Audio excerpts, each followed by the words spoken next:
with Fayazul Hasan Chauhan because he is the आपका सबसे latest शिकार वही है पाकिस्तान में. So how are you feeling after he is sacked? And No, we are keeping this all very very casual conversation. We are not talking big issues here. हाँ नहीं बिल्कुल यार I'm very surprised actually that Hindi में कहते हैं ना आ बैल मुझे मार. There was no requirement for Fayazul Hasan Chauhan to have that meeting, have that conference here. There was no requirement of Fayazul Hasan Chauhan to say that मैं challenge करता हूँ और ये करता हूँ वो करता हूँ. वो बात होती है ना when you challenge somebody and then he accepts your challenge, then where do you go after that? You go home. If you're if you're a Pakistani, you go home. I think he's gone home, and I think there is a problem. The ISI and the Pakistani army did not take it very well because he made a fool of himself and he should have kept his mouth shut. But Fayazul Hasan Chauhan is known for foot in the mouth disease. Yeah, वो पहले भी उसका मसला रहा है ना ये. He's been like that. Absolutely. अच्छा, so the second thing is कि हम अगर सर कभी भी देखते हैं जो पाकिस्तानी सोसाइटी है वहाँ की जो लीडरशिप है बाय एंड लार्ज जो टॉप लीडरशिप है वो चाहे इमरान खान की हो चाहे नवाज शरीफ की हो चाहे भुट्टो फैमिली की हो they all are secular people. ये इमरान खान हैज टर्न वो अभी तस्वीर लेके तो उसने घूमना अभी शुरू किया है. He has not always been like that. Peerni के चलते घूम रहा है वो, वरना नहीं घूमता वो. उसकी बीवी है ना Peerni. Right. She has only told him. बिल्कुल. I was just reading a book, sir, about his like he has written a book मैं और मेरा पाकिस्तान. And उसने पूरी लाइफ में यही पीर फकीर, ये दरगाह वो दरगाह, ये जादूगर और ये मतलब he has spent his entire life in Pakistan visiting all such people. तो ये जो नया पाकिस्तान है ये क्या पीरों और फकीरों ने बनाना है? वैभव आप बिल्कुल सही कह रहे हैं क्योंकि मैंने भी किताब पढ़ी थी जिसमें इमरान खान ये बता रहा था कि टेस्ट मैच के पहले वो किसी पीर के पास गया था and he was very upset और बोला कि सब पीर साहब अब तो हार ही गए. तो पीर साहब ने बोला नहीं बच्चे आप ऐसे खेलें वैसे खेलें आप जीत जाएंगे, ये कर लें कुछ मतलब काले कुत्ते को मार दें, पता नहीं सम को टोटका बताया होगा. अच्छा ही actually won the test match. तो Imran Khan is arguably one of the greatest all-rounders this world has seen. Yeah, he's right up there with Ian Botham and he's right up there with Kapil Dev and these other guys and also. So obviously he's fantastic, but ये जो होता है, this also shows some sort of emotional weakness. जब कोई बंदा ना किसी सहारे को ढूंढता है ना, कि मुझे अगर पीर कह देगा तो ये बात ठीक हो जाएगी, अगर कोई फकीर कह देगा तो ये बात ठीक हो जाएगी. और वही अभी भी कर रहा है. अब तो उसने इतनी इंतहा हो गई वैभव, उसने पीरनी से शादी कर ली. अब वो घर में बैठा है पीर उसके. पहले तो जाता था ना. हाँ. Now he's got this thing Peerni at home. And sir वो पीरनी का जो हस्बैंड भी है लाइक वो फिरौन बना हुआ है. लाइक वो पूरे पाकिस्तान में वो एस्टन मार्टिन लेके दौड़ा रहा है. एंड मुझे नहीं पता मतलब आसिम बाजवा की रेट से वो पैसे कमा रहा है. And how it is happening I don't know. Even her kids with her first husband उसके बच्चे भी वो लाहौर में बुजदार की कोई हैसियत नहीं है. Buzdar is the bloody chief minister of a state. और वो पूरा जो पंजाब प्रोविंस का जो पूरा जो एस्टैब्लिशमेंट है चाहे पूरी ब्यूरोक्रेसी है वो उसके बच्चे और उसका फॉर्मर हस्बैंड रन करता है जो पीरनी है उसका. नो एब्सोल्युटली वैभव बिल्कुल ठीक कह रहे हैं. देखिए बात ये ना कुछ तो डील हुई है. उसने ये जो बात है this marriage is not based on romance और एनीथिंग लाइक दैट और ऑन लव और म्यूचुअल रिस्पेक्ट और समथिंग लाइक दैट. ये इसके दिमाग में टोटका था. टोटका पूरा हो गया पीरनी से शादी करके. पीरनी का जो पहला हस्बैंड था आई थिंक 4-5-6 बच्चे हैं, कोई आधे दर्जन बच्चे हैं पीरनी के भी पहले हस्बैंड से. उसका कोई उन्होंने उनको प्लग इन कर दिया स्टेट में. और मैं दर्शकों को बताता चलूं ये जो वैभव ने वर्ड यूज करा ना फेरौन जो इजिप्ट में फेरो हुआ करते थे, राजा हुआ करते थे फेरो, तो उनको फेरौन बोलते हैं. तो आपको शायद अगर समझ में ना आए तो ये वैभव ये कहना चाह रहे थे. तो वैभव ये तो है ना एक स्ट्रक्चर में आप प्लग इन कर देते हैं. आसिम बाजवा का क्या है? आसिम बाजवा एक स्ट्रक्चर में प्लग इन है ना. तो वहां से वो बेनिफिट लेता रहता है. तो जितने भी सीपैक के कॉन्ट्रैक्ट है पाकिस्तान में और तो कुछ है नहीं सीपैक के अलावा, तो जितने भी सीपैक के कॉन्ट्रैक्ट हैं वगैरह वगैरह ये सब वहीं पे प्लग इन है. वहां से पैसा कमा रहे हैं ये लोग. आशीर्वाद प्राइम मिनिस्टर हाउस से है. तो देयर इज नथिंग सरप्राइजिंग. ये होना था वैभव, ये होना था पाकिस्तान के साथ. इम्प्लोड कर रहा है. मेरे कुछ दोस्त हैं पाकिस्तानी, वो ये कहते हैं कि साहब अब हमें डर लगने लगा है और इट्स हाई टाइम कि हम दूसरे मुल्कों के कागज भरें, क्योंकि यहाँ पे अब हमें लग नहीं रहा कि गुजारा होने वाला है। It's a problem, this is a problem, this thing is a problem with Pakistan. ये दिक्कत जाएगी पाकिस्तान में बहुत ज्यादा। उनका देखिए फाइनेंशियल मेस में है वो बहुत ज्यादा, राइट। ग्रे लिस्ट में है, तो सांस बिल्कुल आधी आ रही है उनकी, पूरी सांस नहीं आ रही। उनके यहाँ फिर से टेररिज्म ने सर उठाया। लेटली अगर आप देखें पॉलिटिकल उथल पुथल ये जो पूरा हो रहा है ना floor of the national assembly में, कि अयाज सादिक कभी कुछ बोल रहे हैं और कभी कुछ ये अपने चौधरी फवाद कुछ बोल रहे हैं, और कुछ ये मुझे नहीं लगता कि ये वन ऑफ चीजें हैं। ये एक दूसरे के पीछे पड़ चुके हैं। It's a fight to the death. और इसमें शामिल है वैभव, वहां का चीफ ऑफ आर्मी स्टाफ, और शामिल है उनके कोर कमांडर। उनके आशीर्वाद के बिना क्या होता है वहां पे, राइट। तो ये है मेरे हिसाब से। अच्छा, उनका जो एजाज शाह, ब्रिगेडियर एजाज शाह जो वहाँ का होम मिनिस्टर है, इसको इंटीरियर मिनिस्टर बोलते हैं पाकिस्तान का, अभी 2 दिन पहले वो खैबर पख्तूनख्वा में वो पॉलिटिकल स्पीच दे रहा था, उसमें उसने बोला जी बिल्कुल बिल्कुल बिल्कुल कि एएनपी वाले जो है, जब उन्होंने एस्टैब्लिशमेंट के खिलाफ या इस मुल्क की फौज के खिलाफ जब बातें करना शुरू की, तो टीटीपी वालों ने मार दिया उन्हें। वही मैं बिल्कुल बिल्कुल वो उसने जो थ्रेट दिया ना, अब लोग कह रहे हैं उसने थ्रेट दिया।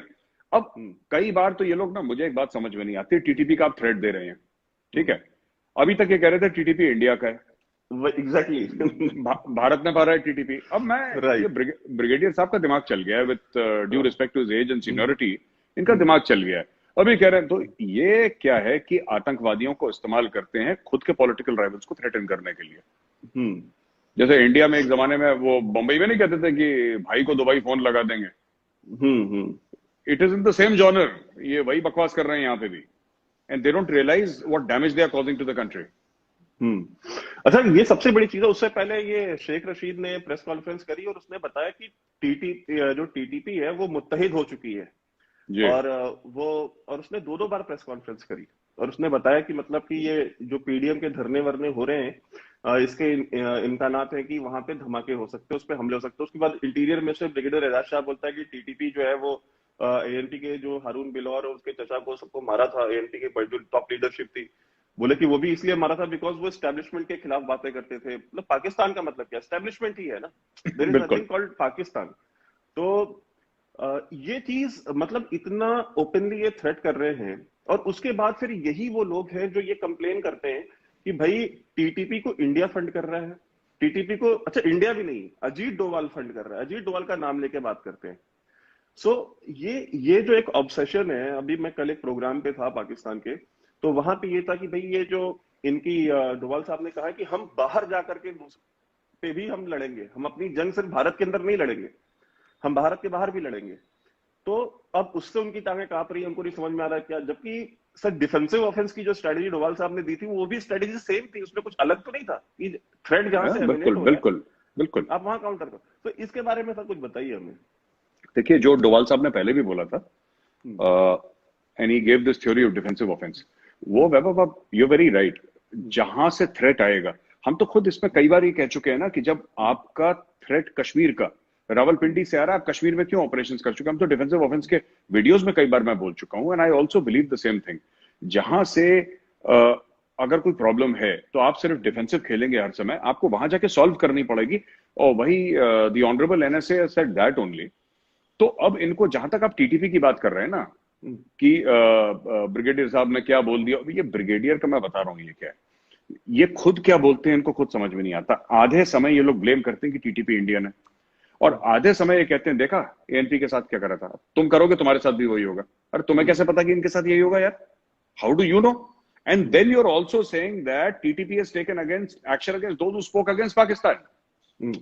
आप इनकी बातों में विरोधाभास तो देखिए, ये खुद ही इतने कंफ्यूज्ड हैं, और ये थ्रू आउट इनका पाकिस्तानियों का कैरेक्टर रहा है। एक कहता है कि साहब अभिनंदन को द टी इज फैंटास्टिक, दूसरा कहता है साहब बाजवा की टांगें कांप रही थी।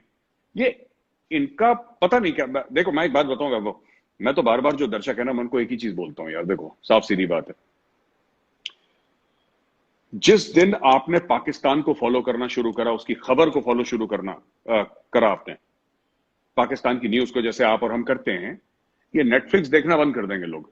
इतना एंटरटेनमेंट किसी मुल्क में है ही नहीं, इतना एंटरटेनमेंट कहीं भी नहीं है, ये जो पाकिस्तानी हमें देते हैं फ्री में रोज।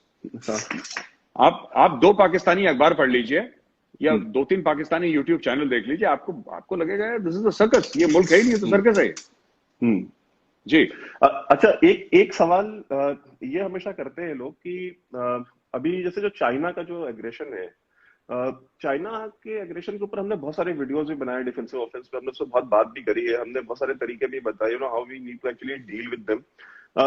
बट एक क्वाड को लेकर के कुछ लोग बहुत सवाल कर रहे थे चैनल पे कि अगर क्वाड बन रही है तो मतलब ये क्वाड का क्यों जरूरी है, और इसको हमें मतलब how it is benefiting India and how big of a threat it is for China?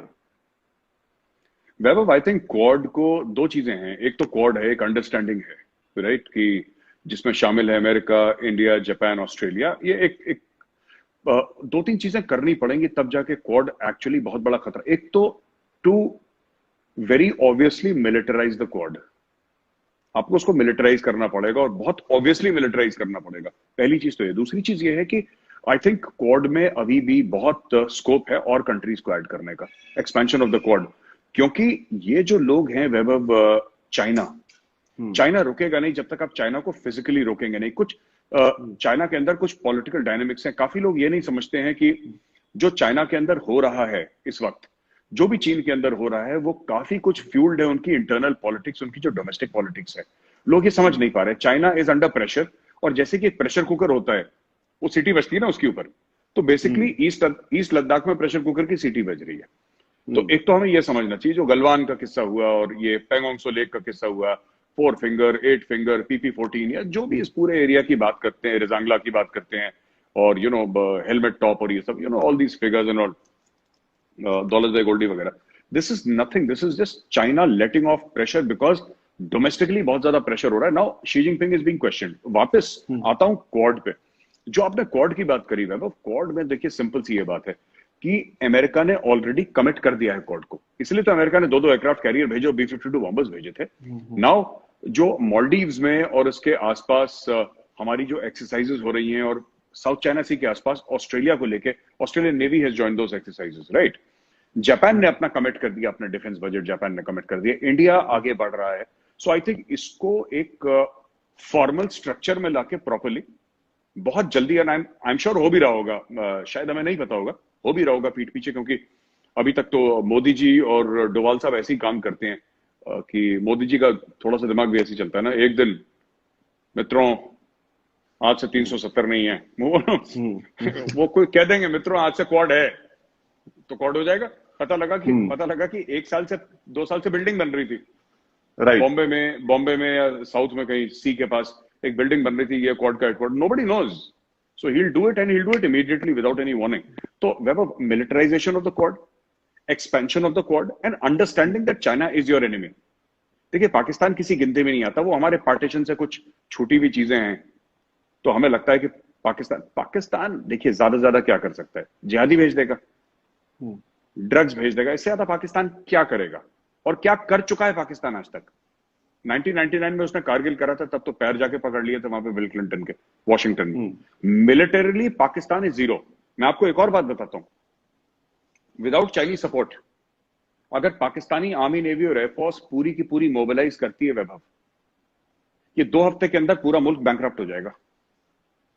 इनके पास इतना पेट्रोल नहीं है कि मोबिलाइज करते हैं पूरी फौज को, they don't have that. It's only because the CPAC is coming through Gilgit Baltistan, Pakistan occupied Kashmir, जिसको ये लोग आजाद कश्मीर बोलते हैं, पाकिस्तानी मतलब, और यहां से पूरा जो एरिया है it is important for China, इसलिए इनकी नाक जो है पानी के ऊपर है ना। लेट अस से, आई एम जस्ट सेइंग, एक वियर्ड एग्जांपल मैं आपको देता हूं वैभव, कल अगर ऐसा हो कि चाइना को CPAC का ऑल्टरनेट मिल जाए, एक उदाहरण दे रहा हूं आपको, चाइना को CPAC का ऑल्टरनेट मिल जाए, चाइना इतनी जल्दी पाकिस्तान को डंप करेगा ना, ये मतलब इन्वेस्टमेंट्स फायदा फिर उठाएगा उसका, क्योंकि जियो स्ट्रेटेजिक लोकेशन तो है पाकिस्तान की।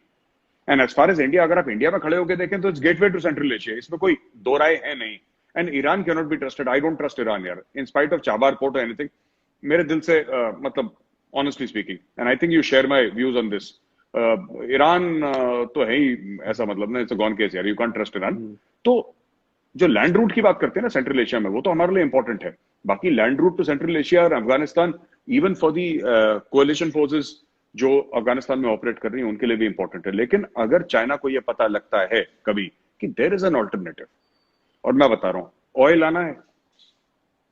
ऑयल आना है जैसे वहां से, ये सीपैक का क्या कर रहे हैं, एक तरफ से ऑयल आएगा, एक तरफ से फिनिश गुड्स आएंगी, ये यही मसला है ना। राइट। कल अगर कोई बंदा गाड़ी बनाता है, अभी इलेक्ट्रिकल व्हीकल्स का चल रहा है 300-400 किलोमीटर पर चार्ज। अभी मर्सिडीज ने एक लॉन्च करी, और इंडियन गवर्नमेंट ने भी कई, I think 16-17 companies, I am not sure of my facts, मुझे इतना ठीक से ध्यान नहीं है, काफी कंपनीज को लाइसेंसेस दिए हैं कि आप ईवीज बनाइए, इलेक्ट्रिकल व्हीकल्स। जिस दिन वैभव, जिस दिन आपके पास ऐसी गाड़ियां आ गई, और वो दिन ज्यादा दूर नहीं है, जो 500, 700, 1000 किलोमीटर पर चार्ज में चलेंगी, कार्स एंड व्हीकल्स एक्सेट्रा, आधा सीपैक का काम बंद हो गया, by the way, just to tell people so that they know, right, कि चाइना पाकिस्तान इकोनॉमिक कॉरिडोर का काम बंद हो चुका है। अभी जब हम बात कर रहे हैं वहां काम बंद है पूरा, वो जर्नैल पैसा खा रहे हैं, वो अलग बात है, लेकिन काम बंद हो गया।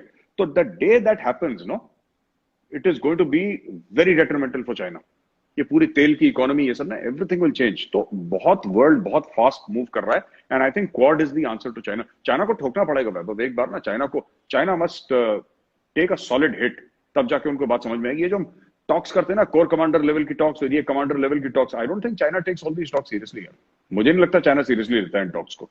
वो हम ही लोग हैं, हमारी आदत है ना कि चलो बात करके कुछ मसला सुलझाते हैं। चाइना को कोई इंटरेस्ट नहीं है, उनको जाके गिरा दो कोई चाइनीज सोल्जर्स, तो अपना बातचीत करने के लिए आ जाएंगे वो। राइट। अच्छा सर, हम एक चीज ये भी देखते हैं कि सऊदी अरेबिया जो है, सऊदी अरेबिया ने नवाज शरीफ के ऊपर बहुत इन्वेस्टमेंट करी है। जब मुशर्रफ ने इनको एग्जाइल में भेजा था, तो नवाज शरीफ को सऊद फैमिली के ही कहने पे जिंदा छोड़ा गया था, otherwise they had plans to kill Musharraf, sorry, kill Nawaz Sharif. So ये चीज है, और उन्होंने कई सालों तक उनको, नवाज शरीफ को अपने यहाँ अपना जो है रॉयल गेस्ट बना करके रखा। जेद्दा में पैलेस है उसका भाई, जेद्दा में पैलेस में रहा वो 10 साल। And that palace was also built by the Saudis only, and it was gifted to Nawaz Sharif. Correct. And secondly, I have see, ये जो पीडीएम का पूरा जो शुरू है पाकिस्तान के अंदर, या नवाज शरीफ की जो इतनी हिम्मत हुई है कि वो जनरल फैज जो कि आईएसआई चीफ है और आर्मी चीफ का नाम लेकर के बात कर रहे हैं, और ये इंडिकेशंस दे रहे हैं कि मेरे सीने में बहुत राज है। और उनके जो पार्टी लीडर्स है, अयाज सादिक ने एक्सप्लेनेशन दी है, बट उन्होंने वो अपनी बात से पीछे नहीं हटे जो उन्होंने पार्लियामेंट में कहा था। और पाकिस्तानी अयाज सादिक ने भी बोला है कि मेरे सीने में कई राज है। हाँ, अयाज सादिक ने भी ये बात बोली कि मेरे सीने में कई राज है, क्योंकि भाई वो स्पोक्स पर्सन रहा है, मतलब वो स्पीकर रहा है वहां की नेशनल असेंबली का, पार्लियामेंट का। तो सर ये चीज है कि तो सऊदी जो है उनको ये नाराज करके बैठे हुए हैं, बिकॉज ये टर्की और मलेशिया के साथ मिलकर के ये अपना एक ट्रायड बनाना चाह रहे हैं, क्वाड के, ये काउंटर करेंगे। सो इनका जो है ये सऊदी उससे नाराज है, वो जनरल फैज से भी नहीं मिले, बाजवा से भी नहीं मिले, जो प्रिंस सलमान है। So how do you think कि ये जो इन्होंने जो हर किसी से बिगाड़ लिया है अपना रिलेशन, और सऊदीज जिन्होंने इनका पूरा न्यूक्लियर प्रोग्राम फंड किया है, and Saudis are the only people जिन्होंने इनका न्यूक्लियर साइट विजिट किया है, बाकी दुनिया में किसी ने विजिट नहीं किया। Even Pakistani politicians, prime ministers, presidents में सिर्फ नवाज शरीफ था जिसको दूर से दिखाया गया, वो भी अंदर न्यूक्लियर साइट में उसको एंट्री नहीं दी गई थी। तो सर ये जो सऊदीज को नाराज करना था, ये कितना इनको महंगा पड़ने वाला है? वैभव, इनको महंगा पड़ चुका है।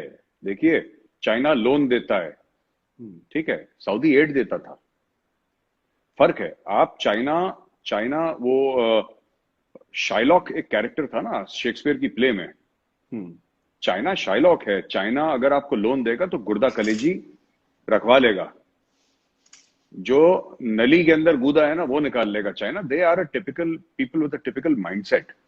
और ये पाकिस्तानियों को कोई फर्क नहीं पड़ता, क्योंकि जो इनका अशराफिया है, जो इनकी टॉप क्रीम है पाकिस्तान की, उनके सबके डुअल पासपोर्ट्स है वैभव। राइट। तो अगर पाकिस्तान ये डुअल पासपोर्ट्स क्यों लेते हैं? क्योंकि इनको अपने मुल्क पर भरोसा नहीं है।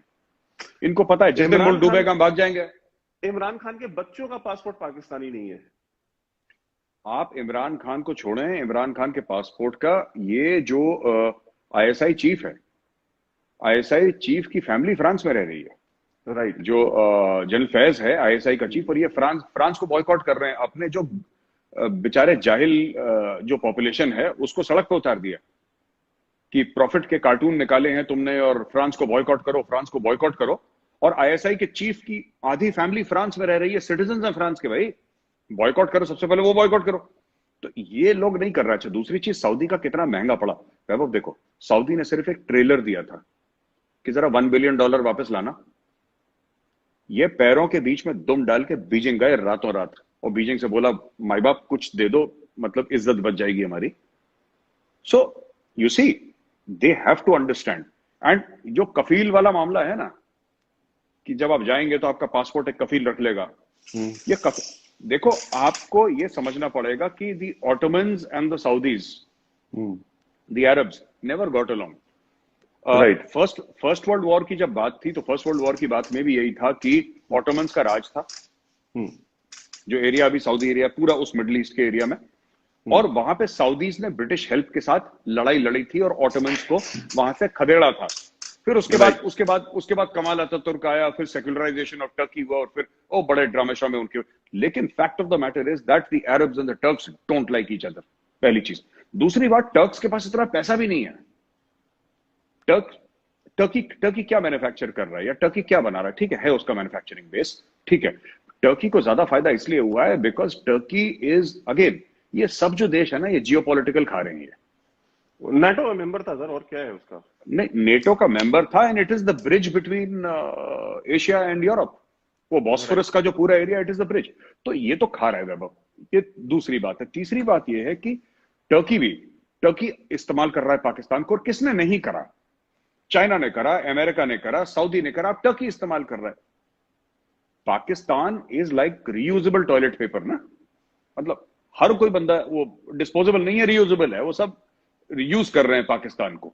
अब टर्की की बारी है, मलेशिया की बारी है। अब मलेशिया भी हल्का सा बैकफुट पे हो गया जब से वो महातीर मोहम्मद गया है ना, that senile man who said that it's okay for Muslims to kill millions of Frenchmen. तब से वो गया है, तो डैमेज कंट्रोल उन्होंने शुरू कर दिया। तो जो ये ब्लाइंडली मलेशिया को सोचते हैं मलेशिया इनके पार्ट में आएगा, नहीं आएगा मलेशिया। पहली चीज, टर्की आ रहा है क्योंकि टर्की का ज़ायम कुछ और है, टर्की चाहता कुछ और है। और जहां तक आपका ये सवाल था कि कितना फर्क पड़ा है, मुझे तो लगता है जबरदस्त फर्क पड़ा है, जबरदस्त फर्क पड़ा है। अच्छा, एक चीज ये भी हमको मतलब देखने वाली है कि हम जब बात करते हैं जो वो पूरा रीजन है मिडिल ईस्ट, वो कभी एक हॉट बेशन हुआ करता था पाकिस्तान का। मतलब इंडिया के बड़े से बड़े क्रिमिनल भी वहां पे व्हाइट हाउस बना के रहते थे, दुबई जैसे शहरों में। तो ये आज हम ये देखते हैं कि वहां पे जो स्पेस है पाकिस्तान की, वो पूरी तरीके से खत्म हो चुकी है। लाइक आप भी मिलते रहते हैं, वहाँ के जो पॉलिटिकल एक्सपर्ट्स हैं, वहाँ के जो स्कॉलर्स हैं, प्रोफेसर्स हैं, जर्नलिस्ट हैं, हमारी उनसे बात होती है, जो कुवैत बेस्ड हो या दोहा बेस्ड हो, कहीं के भी हो। ये उनकी ये नाराजगी जो पाकिस्तान को लेकर के है, ये सिर्फ लीडरशिप में नहीं है, इवन जो उनके जो थिंकर्स हैं, उनके जो स्कॉलर्स हैं, उनमें भी ट्रिकल डाउन करी है। और पाकिस्तानियों को धीरे धीरे करके वो फ्लश आउट कर रहे हैं अपने उस रीजन से। सो इसका, और पाकिस्तान की जो इकोनॉमी है वो रन करती है on the money that is sent by this non resident Pakistani community, the remittances. तो बिना रेमिटेंसेस के तो उनकी इकोनॉमी चल ही नहीं सकती है। So how do you think कि ये जो जनरल पॉपुलेशन में जो एक गुस्सा आया है पाकिस्तानी को लेके, ये क्यों आया है? देखिए, पहली चीज तो ये है कि पाकिस्तान में प्रॉब्लम्स बहुत हैं, चाहे वो उनके मीडिया को अलाउ करें ना करें, राइट। बिजली के दाम बढ़ गए, आटे चावल चीनी के दाम बढ़ गए, हर एक एसेंशियल कमोडिटी के दाम बढ़ गए। जो गोश्त खाते हैं भाई, वो अब अफोर्ड नहीं कर सकते, तो गधे कुत्ते का खा रहे हैं, वो बिक रहा है। उनको नहीं पता होगा, खाने वाले को पता भी होगा।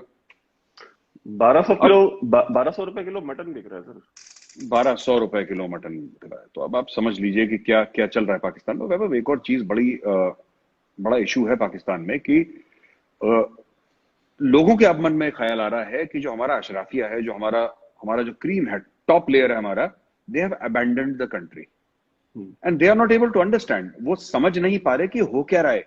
क्योंकि रोज खबर में आता है इसने ये बयान दे दिया, इसने ये कर दिया, वो कर दिया, वो कर दिया। अब आपने शुरू में जब सेंटो सिएटो ये सब एक्ट हुए थे तो आपने बोला कि सब अमेरिका हमारा दोस्त है, ठीक है। फिर 60s में आपने क्या करा, लेट 50s अर्ली 60s में आपने अमेरिका का चाइना के साथ हैंडशेक करवा दिया। राइट। बीच में आपने दलाली खा ली, वो ठीक है, खा ली आपने, वो पाकिस्तान ने खा ली। फिर आप बैठ गए जाके चाइना की गोद में। अब तो आप पूरी चाइना के गोद में, चाइना ने आपको पाल लिया, अडॉप्ट कर लिया, आपको मुंह बोला बेटा बना लिया। आपने खूब पैसे लिए गल्फ से। कभी अब पाकिस्तानियों को ये लगने लगा है कि भाई अगर चाइना, और वो लोग पूछ रहे हैं सोशल मीडिया पे धीरे धीरे, कम लोग पूछ रहे हैं 5-10%, लेकिन दे हैव स्टार्टेड आस्किंग, और ये पूछ रहे हैं वैभव कि अगर चाइना इन्वेस्ट कर रहा है पाकिस्तान में तो क्यों कर रहा है। सिर्फ ये कहना कि भाई चीन अपना यार है, वो हबीब जालिब की नज़म थी ना, चीन अपना यार है उस पर जाने सार है। ये हमें ये समझना पड़ेगा कि आखिर चाइना क्यों इन्वेस्ट कर। आप पूछिए ना, अगर कोई मेरे घर पे आता है बोलता है मेजर साहब ये लीजिए 10 करोड़ रुपए, मैं कम से कम पूछूंगा तो कि साहब क्यों दे रहे हैं पैसा, आपको इसके एवज में क्या चाहिए। पाकिस्तान नहीं पूछता, पाकिस्तान कहता है 10 करोड़ जी लाओ, और हैं क्या।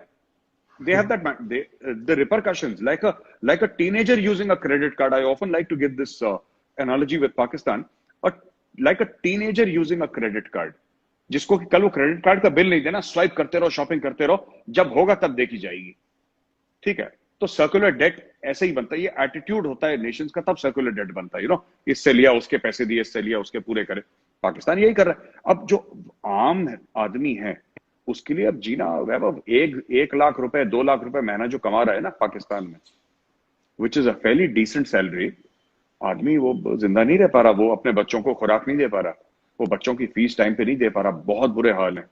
और ये इमरान खान ने करे। और जो मैं डवटेल करता हूं पुराने क्वेश्चन पे ना कहीं तो मुझे लगता है कि सऊदी ने नवाज शरीफ को बोला है कि चढ़ जाओ बेटा। बिल्कुल बिल्कुल, चाबी दी है उसको, चाबी उसको दी है। और नवाज शरीफ के मतलब है ना, सऊदी के एहसान बड़े हैं नवाज पे। आपने 10 साल किसी को पाला है और उस स्टाइल और उस स्टैंडर्ड से, सिर्फ उसको नहीं पाला, उसके जो 40-50 लोग गए उनके लिए घर प्रोवाइड करा, उनको सैलरीज दी। तो ये सऊदी अरेबिया ने इन्वेस्ट करा सऊदी अरेबिया ने। अब सऊदी अरेबिया ने जब नवाज को हटाया तो सऊदी अरेबिया ने ज्यादा नहीं करा, क्योंकि भाई उनको पाकिस्तान से मतलब था, कोई भी हो। पर जब से ये इमरान खान का दिमाग खराब हुआ है और इमरान खान जाके फिर तुर्की की गोद में बैठ गया, अब उनको तो करना ही है, फिर they have to do it, so they are pulling out the strings. वो तो होता ही है, देखो ये व्हीलिंग डीलिंग होती है इंटरनेशनल अफेयर्स में, दिस इज वेरी कॉमन। हम होते तो हम भी शायद वही करते हुए। तो सर एक क्वेश्चन ये है कि इंडिया में बहुत सारे टेररिस्ट अटैक हुए हैं, इंडिया में बहुत सारी इंडिया की जंगें हुई हैं दूसरे मुल्कों से, लेकिन सर मैंने कभी मुंबई शहर में कभी दाऊद इब्राहिम का या बाजवा का या इमरान खान का या लेफ्टिनेंट जनरल फैज का, मतलब इनकी तस्वीरें कभी मैंने रोड पे नहीं देखी। लेकिन जो इंडिया का क्लोजेस्ट एलाई है, मतलब आज की तारीख में फ्रांस से ज्यादा क्लोज एलाई इंडिया का कोई भी नहीं है, ना ही रशिया है ना ही अमेरिका है। आपको अगर वीटो की जरूरत पड़ती है सिक्योरिटी काउंसिल में, तो वो फ्रांस प्रोवाइड करता है, वो ना रशिया प्रोवाइड करता है ना अमेरिका प्रोवाइड करता है। तो आपका जो सबसे क्लोजेस्ट एलाई है, आप उसके प्रेसिडेंट की तस्वीरें आप सड़कों पे लगा रहे हैं, तो क्या दाऊद इब्राहिम और जो बड़े बड़े जो टेररिस्ट हैं जिन्होंने आपके लाखों बंदे मार दिए हैं आज तक पिछले 70-72 साल में, उनसे भी गया गुजरा आदमी है Emmanuel Macron?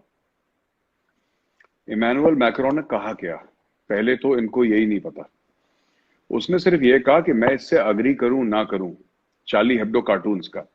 Fact of the matter is we have a certain culture in our country. तो मैं उन लोगों को ये कहना चाहता हूं, कोई किसी मजहब के हो, खासतौर से अगर मुस्लिम्स हो, अगर आपको पता है कि वहां पे वैसा है तो आप क्यों जाते हैं वहां पे, क्यों जाते हैं? आपको जाना भी है वहां पे, मैं सबकी बात नहीं कर रहा, there are vast majority of maybe hard working people. मैं कभी फ्रांस गया नहीं अपनी लाइफ में, तो मैं ऐसा कह नहीं सकता वैभव कि मुझे उसके बारे में ज्यादा नॉलेज है, लेकिन जितना पढ़ लिख के और फ्रेंच मीडिया की जो इंग्लिश में रिपोर्ट्स आती हैं वो पढ़ के कि इससे पता है क्या हो रहा है वैभव। मैं वापस बॉम्बे आऊंगा, मैं आपको फ्रांस से एक बात कहता हूँ कि यार फार राइट जो है ना, it is already taken shape in Europe. Far right आ चुका है। अब ये पता है क्या करेंगे, इन्होंने बिल्डिंग में लगाए ना कार्टून, ये हर जगह लगाएंगे कार्टून, आप देख लेना। ये मैं आपको बता रहा हूं। और ये चीजें और यूरोपियन कंट्रीज में, क्योंकि आप अगर ये सोचते हैं ना, इनको मैं ये कहना चाहता हूं, ये बात मैं एक पाकिस्तानी फ्रेंड से भी बात कर रहा था, तो मैं उसको बता रहा था, मैंने बोला भाई ऐसा है कि आप ये मत सोचना कि यूरोपियन डर जाएंगे। ये वही कौम है यूरोपियंस की जिसने फर्स्ट वर्ल्ड वॉर और सेकंड वर्ल्ड वॉर लड़ी है इन्होंने, जो आपने नहीं लड़ी, ये इन्होंने लड़ी है। और आप खैर मनाएं कि ये लोग उस समय इस्लामिक वर्ल्ड जो था, ज्यादातर, नॉट ऑल बट ज्यादातर इससे परे था। इन्होंने आपस में इतनी मारकाट, करोड़ों लोग इन्होंने मार दिए था, करोड़ों लोग डिस्प्लेस कर दिए, लाखों दर लाखों, मिलियंस अपॉन मिलियंस इन्होंने मार काट दिए। इतना ज्यादा खून खराबा यूरोप में देखा है क्रूसेड के टाइम से, उसके पहले Europe has been a very violent place. अब इनको लगता है साहब कि अच्छी अच्छी यूरोपियन स्ट्रीट्स हैं, सब लोग सिविलाइज्ड हैं, you know, people are nice, हम फायदा उठा लेंगे, हम गुंडागर्दी कर लेंगे, यू नो, सड़क के बीच में हमें जो करना है हम कर लेंगे, यू नो, अपने जो भी है हम ये देखना। They don't understand Europeans are extremely violent people. They are the most violent people on earth. This entire colonial experience is European. भाई जो डच थे, जो इंग्लिश थे, जो फ्रेंच थे, जो पोर्चुगीज थे, ये कहां है ये सब मुल्क? फाशिज्म ने कहां जन्म लिया है? हिटलर कहां का था? यूरोपियंस तो पागल हैं बिल्कुल। ये तो अभी जाके थोड़ा सा टाई वाई पहन के शरीफ हुए हैं ये, कि गुड मॉर्निंग गुड आफ्टरनून तो अब बोलना सीखा। मतलब एक, I am giving an example, लोग ये ना सोचे कि यार अभी से गुड मॉर्निंग, मतलब I am just giving an example कि अब ये तमीजदार हुए हैं। This has been a very very, they are a very violent people. और अगर इनको छेड़ा जाएगा they will come back to that violence. क्योंकि देखिए, जो ट्रू नेचर होता है ना किसी भी लोगों का, आपको क्या लगता है कि 70-75 साल में वो खत्म हो जाता है? ऐसा नहीं है। True nature is true nature. वो नीचे दबा हुआ है, वो फिर उठ के आएगा। इससे क्या होगा? अच्छा, जो आपने सवाल पूछा कि साहब बंबई की सड़कों में, अगर मैं इसका सही दिल पे हाथ रख के जवाब वैभव दे दूं तो यहां पे लोग लिख देंगे संघी है ये, क्योंकि सच नहीं सुनना चाहते कोई। Nobody wants to listen to, ये बीजेपी का एजेंट है ना, ये तो आरएसएस का आदमी है। पर सच तो हमें बोलना पड़ेगा, राइट? हम कब तक बचेंगे? अब सच बोलना पड़ेगा। और सच यही है कि एक पॉपुलेशन है, राइट, जो उम्मा में बिलीव करती है। उनको यह नहीं पता कि फ्रांस है कहां, राइट?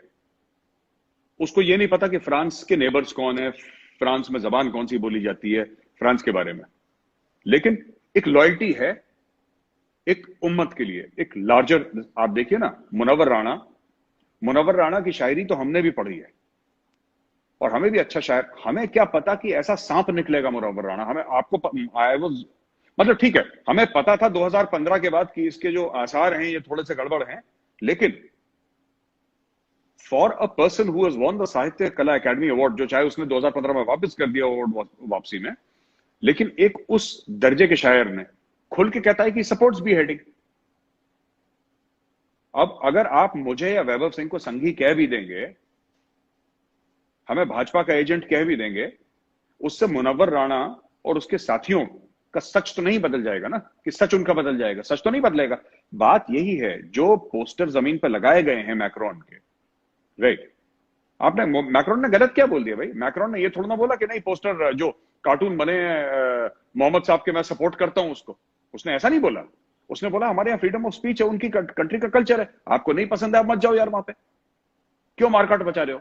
आप बोल दो कि तुम काफिर हो, नहीं जाते तुम्हारे पास, तुम्हें जाना भी है, तुम्हें एम्प्लॉयमेंट बेनिफिट भी लेने हैं, तुम्हें वहां पे नौकरियां भी करनी है, तुम्हें शादियां भी करनी है, तुम्हें सिटीजनशिप भी लेनी है, तुम्हें जॉब्स करने हैं, तुम्हें बिजनेस करने हैं, और फिर तुम्हें वहां पे वही चीज फिर से तैयार करनी है, वही चीज जिसको हिंदी में कहते हैं उत्पन्न करनी है, जिसको तुम छोड़ के गए थे अपने मुल्क से इन द फर्स्ट प्लेस। अब वहां पे लीडर्स आ रहे हैं, मुस्लिम लीडर्स कह रहे हैं कि यूरोप में कि शरिया होना चाहिए। अरे इनका ये दिमाग से पैदल है क्या? ये कैसी बातें करते हैं लीडर्स जो यूरोप में है, कह रहे हैं कि शरिया होना चाहिए। भाई एक बात बताइए, शरिया है ना सऊदी में, सऊदी में जाके क्यों नहीं रहते हो? क्योंकि उनको पता है सऊदी में मुंह खोलेंगे तो जबान काट ली जाएगी। और वो ऑलमोस्ट 100% मुस्लिम मुल्क है, ऑलमोस्ट मुस्लिम कंट्री है सऊदी। आप जाके करो ना वहां पे, बहरीन में करो, आप करो कतर में, आप दुबई जैसी मेट्रोपॉलिटन और एडवांस सिटी में जाके करो ना एक बार।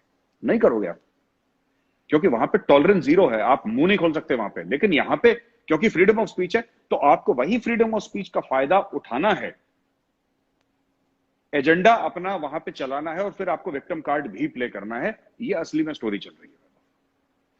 अगर एक चीज इसमें ये भी है कि ये जो दोगलापन है, या जिसको अंग्रेजी में हिपोक्रेसी कहते हैं और उर्दू में मुनाफिकत, ये ये सारी जो है ना, ये इनकी टॉप लीडरशिप, मतलब वो पॉलिटिकल लीडरशिप हो या स्पिरिचुअल लीडरशिप हो, वो सारी की सारी में ये चीज आती है। जैसे जब असदुद्दीन ओवैसी को ये कहा जाता था कि भाई सऊदी अरेबिया में जिस मस्जिद में मोहम्मद साहब नमाज पढ़ते थे, अगर उस मस्जिद को रिलोकेट किया जा सकता है, उसको गिरा करके, अगर जिस मस्जिद में जो जो पुरानी हिस्टोरिक इस्लामिक मॉस्क है, मोहम्मद साहब के टाइम के मॉस्क हैं, अगर उनको रिप्लेस किया जा सकता है, उनको हटाया जा सकता है, उनको डिमोलिश किया जा सकता है for building flyovers, roads, hospitals and other things, तो बाबरी मस्जिद तो क्यों नहीं किया जा सकता है, which is built on a disputed site which originally was a temple site. तो ये ओवैसी जैसे लोग ये आर्गुमेंट देते हैं कि देखिए, हमको सऊदी अरेबिया से क्या लेना देना है, हमारा तो हमारा मुल्क हिंदुस्तान है, हमको हिंदुस्तान से लेना, सऊदी क्या करता है हमसे उसको कोई फर्क नहीं पड़ता। लेकिन जब फ्रांस में कुछ होता है तो उससे इनको फर्क पड़ जाता है। भाई, जो अगर तुमको वहां से फर्क नहीं पड़ता सऊदी अरेबिया से, तो तुम्हें रोहिंग्यास का फर्क क्यों पड़ता है, और तुम्हें फ्रांस में कोई क्या कर रहा है उससे तुम्हें क्या फर्क पड़ता है। तो सर, ये जो दोगलापन है, जो कन्वीनियंस के हिसाब से ये स्विच कर लेते हैं, तो ये लीडरशिप है, ये पढ़े लिखे लोग हैं, ये बैरिस्टर हैं, और ये बैरिस्टर्स का मुझे नहीं पता, Jinnah was also a barrister, Owaisi is also barrister, both educated from UK, और इवन जो सबसे radical Islamist born in this century, one of the most radical Islamist, Allama Mohammad Iqbal, he did his PhD from Heidelberg University। तो sir, ये जितने भी radical Islamist हैं पूरी दुनिया में, ये सारे के सारे, ये तो वेस्टर्न एजुकेटेड है। तो ये तो बहुत बड़ा ये जो मिथ है कि अगर ये जो पढ़े लिखे लोग हैं वो नहीं करते हैं ऐसा, तो सर पार्टीशन तो पढ़े लिखे लोगों ने कराया था ना। जिन्ना के साथ सर जितने भी उनके साथी थे, इकबाल से लेकर के और अली बंदर से लेकर के, ये सारे के सारे they all were London based people. India में भी जो डॉक्टर्स थे, इंजीनियर थे, उन्होंने कराया था, उन्होंने वोट दिया था, उन्होंने कैंपेन किया था मुस्लिम लीग के लिए। अदरवाइज एक रेडिकल मुसलमान होता तो वो एक शिया की लीडरशिप एक्सेप्ट कैसे करता। बहुत ऑब्वियस ही क्वेश्चन, मतलब क्वेश्चन है कि एक इस्लामिक स्टेट बनाने के लिए 80% सुन्नी अपने एक शिया लीडर बनाएंगे। आज आज आज नहीं बनाते, आज से 70 साल पहले बनाया था उन्होंने। तो सर, ये जो हिपोक्रेसी, सर ये हिपोक्रेसी कहां से आती है? देखिए, ये हिपोक्रेसी एक्चुअली ये एक स्क्रीन सेवर है। सॉफ्टवेयर और हार्डवेयर कुछ और है, ये एक स्क्रीन सेवर है। अब ये जो कहते हैं ना कि भाई हमें सऊदी से क्या लेना, मैं एक एग्जांपल देता हूं। A lot of people are confused, a lot of people are confused that Pakistan Israel को एक्सेप्ट क्यों नहीं करता। देखिए, पाकिस्तान ये कहता है कि साहब उसने फिलिस्तीनियों का हक छीना है इजराइल ने, और गाजा वाजा एरिया में ऑक्यूपाइड एरियाज हैं, गोलान हाइट्स ऑक्यूपाई कर रखी हैं, हमारे जो मुसलमान भाई हैं उनका हक मार रखा है, इसलिए हम उनको हम रिकॉग्नाइज नहीं करते, इजराइल को डिप्लोमेटिक रिकॉग्निशन नहीं देते। मैं एग्जांपल दे रहा हूं आपको। लेकिन डिस्प्यूट तो इनका भारत के साथ भी है। कश्मीर में भारत के साथ 4 लड़ाइयां लड़ रखी हैं, दोनों न्यूक्लियर वेपन स्टेट हैं। पाकिस्तान ने क्रॉस बॉर्डर टेररिज्म भी कर रखा है। लेकिन आज भी पाकिस्तान यही बात कहता है कि भाई डायलॉग होना चाहिए, डायलॉग होना चाहिए। क्यों? मैं बताता हूं क्यों। इसमें पैलेस्टीन का कोई लेना देना है ही नहीं ये पाकिस्तान के रिकॉग्निशन से। It is because they are Jews. ये लड़ाई रिलीजियस है। देखिए, हम, आपको पता है कुरान शरीफ में क्या लिखा है, अलग अलग हदीस हैं जो इसको वो करती हैं, होली बुक्स हैं, होली टेक्स्ट हैं, Islamic Holi text. wherever you find the Jews, slay them। और बोलता है ना, डे ऑफ जजमेंट वो यहूदी छुपेगा पत्थर के पीछे, तो पेड़ और जानवर जितने भी लोग हैं उंगली से इशारा करेंगे कि वहां पे यहूदी छुपा है पत्थर के पीछे, उसको मारो। Things to that effect. I may be slightly off with the translation, but ये जो हेट्रेड है against the Jew, that is responsible for what is happening, and that is why they were very surprised. अरे भाई, आप अगर पाकिस्तान को as a country देखिए, अगर पाकिस्तान को एज अ कंट्री देखिए, आप ये कहते हैं ना कि इजराइल ने, पाकिस्तान की दलील ये है, पाकिस्तान का आर्ग्यूमेंट ये है कि यार इजरायलीज ने पैलेस्टीन का जमीन ले ली, तो भाई पाकिस्तान तो ये भी कहता है कि हमने पाकिस्तान की जमीन ले ली। पर पाकिस्तान हमारा तो हाई कमीशन है पाकिस्तान का यहाँ पे, हमारा वहां पे, हमारा तो डिप्लोमेटिक रिलेशन चल रहा है। हमारी तो बड़ी बॉलीवुड मूवीज वो लोग आराम से देखते हैं, जो भी उनका रीजन है। बड़ी बात करते हैं ट्रैक 2 ट्रैक 3 होना चाहिए, क्यों? मैं वही बता रहा हूं वैभव, जो आपने बात बोली ना कि हमारा सऊदी से क्या लेना देना है, इनका सऊदी से हर एक चीज लेनी देनी है, लेकिन कन्वीनियंस वाला मामला है। किस आर्ग्यूमेंट में कौन सी चीज कन्वीनियंट है वो चीज बोलो इस आर्ग्यूमेंट में। जैसे फॉर एग्जांपल वो मोहम्मद साहब का घर जो था, आई थिंक उसको भी तोड़ा इन्होंने, रिलोकेट कराया, कुछ तोड़ ताड़ दिया उन्होंने। और एक जमाने में एमजे अकबर की किताब है शेड ऑफ सॉर्ड्स, उसमें लिखा है कि जब लोग जाते थे और मोहम्मद साहब का जो घर था या उनकी कब्र थी उसकी ओर देख के, जो हज पे जाते थे उसकी ओर देख के जब दुआ पढ़ते थे, तो वहां पे जो सिक्योरिटी गार्ड थे वो लोगों को कोड़े मारते थे कि मोहम्मद एक इंसान है, सजदा तुम सिर्फ खुदा के आगे करोगे। ठीक है, वो एक इस्लाम का है कि सजदे के काबिल सिर्फ खुदा है, अल्लाह है, ठीक है ना, वो अग्रीड, वो उनका है थ्योरी, तो वी रिस्पेक्ट दैट, उसके बारे में मैं कुछ नहीं कह रहा। मैं सिर्फ ये कह रहा हूं कि ओवैसी हर समय ये बोलेगा। ओवैसी से कल पूछ लो सबके सामने कि पैलेस्टीन के बारे में तुम्हारा क्या है। Should India have diplomatic, should India have, आप ये पूछिए, should India have it's embassy in Jerusalem, पूछिए ना ओवैसी से। जो बैरिस्टर है ना लिंकन, इनका, इसको सांप सूंघ जाएगा वैभव, इसको सांप सूंघ जाएगा, कभी जवाब नहीं दे पाएगा, इसका हलक सूख जाएगा। लेकिन सब हमारे क्या लेना देना। तो ये this is not just double standard, ये सिर्फ मुनाफकत नहीं है, दिस इज इंटेलेक्चुअल डिसऑनेस्टी। ये चोरी है, ये थेफ्ट है, ये रॉबरी है। आप आइडियाज की चोरी कर रहे हैं, आप लोगों को झूठ बोल रहे हैं सब कुछ। और ये जो है, मैं बता रहा हूं, it is religious, hardcore religious और कुछ नहीं है, ये रिलीजन का ही मामला है।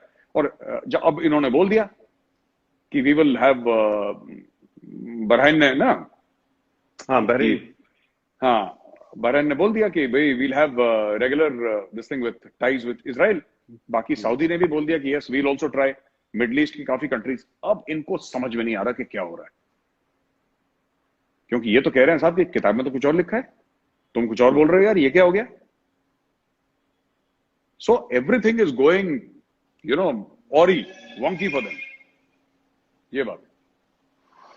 ये सब। और it amuses us sometimes when beggars try to be choosers. लेकिन ये मतलब पाकिस्तान एक वाहिद मुल्क है जो इसकी नाकाम कोशिश करता रहता है कि कैसे भी करके वी बेगर्स बिकम चूजर, तो वो होने वाला तो नहीं है।